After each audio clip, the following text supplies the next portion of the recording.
आज इस वीडियो में हम बात करेंगे छोटे बच्चों के अंदर इंजेक्शन देते समय हमें क्या सावधानी रखनी चाहिए, इंजेक्शन कहां पर देते हैं, कितनी डिग्री एंगल पे देते हैं। यदि इंजेक्शन गलत लग जाता है तो बच्चे का हाथ भी पैरालाइज हो सकता है और उसका पांव भी पैरालाइज हो सकता है। इस पैरालाइज से बचने के लिए हमें इंजेक्शन कैसे लगाते हैं और इंजेक्शन लगाने का सही तरीका क्या होता है बच्चों के अंदर, आज मैं इसी के बारे में आपको बताऊंगा। ये वीडियो आप पूरा देखना।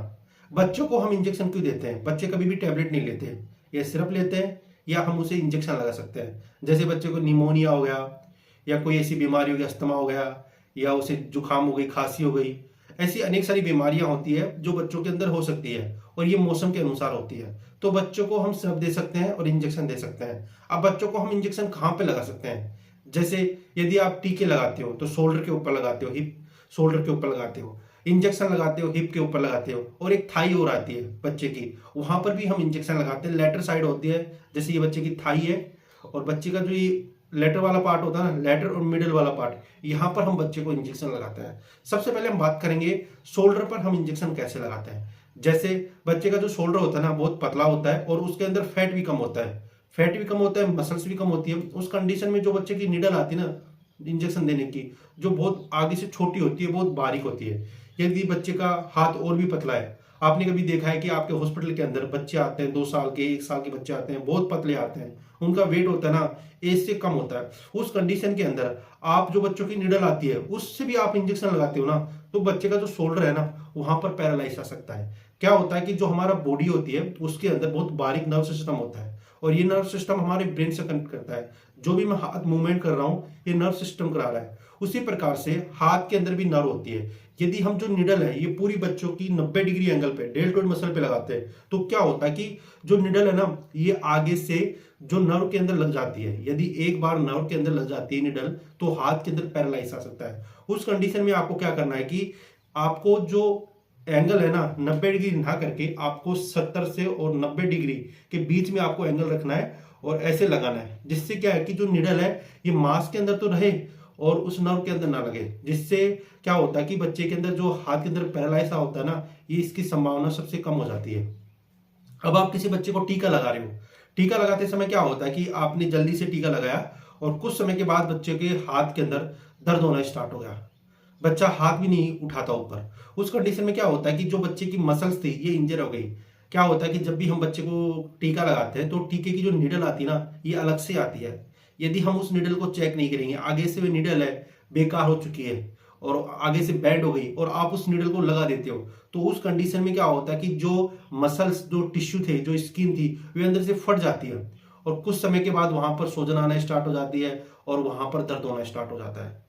यदि ऐसी कंडीशन बच्चा आपके पास लेके आ रहा है तो बच्चे को आपको क्या करना है कि बर्फ का सिकताव करना है, बस इतना काम करना है 3-4 दिन तक, और बच्चे की जो हाथ का मूवमेंट है ये पहले जैसे नॉर्मल हो गया। अब हम बात करेंगे हमें हिप पर इंजेक्शन कैसे देना है और थाई पर इंजेक्शन कैसे देते हैं। सबसे ज्यादा जो इंजेक्शन देते हैं ना बच्चे को जो थाई पे देते हैं। अब थाई पे कौन सा पार्ट होता है? जैसे ये थाई है बच्चे की, ये थाई है बच्चे की, और इसका जो लेटर पार्ट होता है ना, लेटर और मिडल, इस वाले एंगल पर हम ये इंजेक्शन देते हैं। और ये इंजेक्शन कैसे देते हैं? आपको सबसे पहले क्या करना है कि आपको अपनी जो फिंगर है ना उससे इस वाले पार्ट को दबाना है जिससे कि स्किन बाहर आ जाएगी। उसके बाद में आपको ये 90 डिग्री एंगल पे लगाना है। जब भी आप इंजेक्शन लगाओ पहले आपको आराम से लगाना है और बहुत डीपली मत जाना कभी इंजेक्शन। यदि आप बड़ों की नीडल यूज करते हो ना बच्चों के लिए, बड़ों की नीडल अलग आती है, छोटों की अलग अलग आती है, एज के अनुसार नीडल आती है। जैसे इन्फेंट बच्चा होता है, 1 साल का बच्चा होता है, उसकी नीडल अलग आती है। जो बच्चा है 1 मंथ का है उसकी नीडल अलग आती है। यदि आप बड़े लोगों की नीडल यूज कर रहे हो जिसकी एज 16, 17, 18 साल है, वे इंजेक्शन वाली नीडल आप बच्चों के अंदर यूज कर रहे हो तो ये नीडल बहुत बड़ी आती है और अंदर तक जाएगी, जिस वजह से क्या होगा कि बोन के अंदर भी लगेगी, वहां पर जो नर्व है वहां पर उसमें भी लगेगी और बच्चे का पैर पूरा पैरालाइज आ जाएगा। उस कंडीशन में आप कभी भी बड़ी वाली नीडल ना यूज करके आप जो बच्चे की नीडल आती है ना एज के अनुसार उस नीडल को यूज करना है। उसी प्रकार आप हिप पर भी इंजेक्शन दे सकते हो। हिप पर भी आपको सेम देना है, जो बड़ों के इंजेक्शन लगाते हैं ना वहां पर सेम पोजीशन पे लगाना है। जो ग्लूटियस मसल्स होती है, लेटर साइड का पार्ट होता है, आपको के 4 पार्ट करने हैं। जैसे ये हिप है, हिप के 4 पार्ट करने हैं, ऐसे एक लाइन ऐसे और एक लाइन ऐसे। तो ये वाला पार्ट है, यहाँ पर आपको इंजेक्शन लगाना है। अब हम बात करेंगे यदि बच्चे को गलत इंजेक्शन लगाया। अब बच्चा बता तो नहीं सकता उस कंडीशन में, उस कंडीशन में बच्चे का आप इलाज कैसे कर सकते हो? सबसे पहले जब भी बच्चे का गलत इंजेक्शन लग जाता है तो बच्चा रोता रहता है, वहां पर दर्द होता है।